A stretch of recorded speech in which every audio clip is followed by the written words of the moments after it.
Зуны тэргуун сарын шинийн 15 буюу Бурхан багшийн их дүүцсэн өдөр дархан хайрхныг тайх ёслоллоо.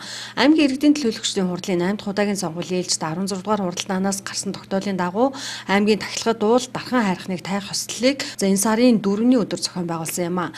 Ёслол, зан үйл, ард иргэд, аймгийн удирдлагууд, лам хуургууд оролцлоо.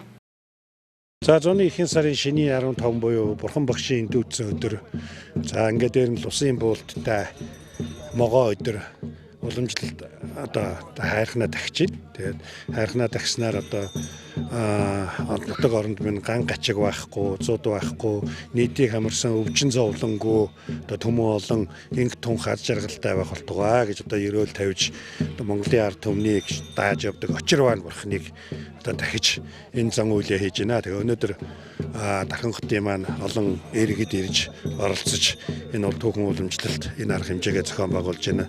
Тэгээд дэлгэр 100 сайхан дэлгэр болж төмөн олон сайхан цэнгэж тийм ээ дэлхийд иргэнсэн сайхан дэлгэр сайхан зүүн болох болтугай гэсэн ийм ерөөл тавьж хорон цугласан байна.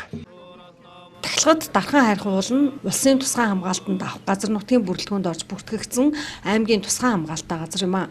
За тусгай хайрхан шарын гол хонгор сумын хилийн загт хинтийн нурууны салбар, их уулсын хаяа, их дархан, баг дархан гэсэн хоёр хэсгээс бүрддэг онгон дагшин уул юм.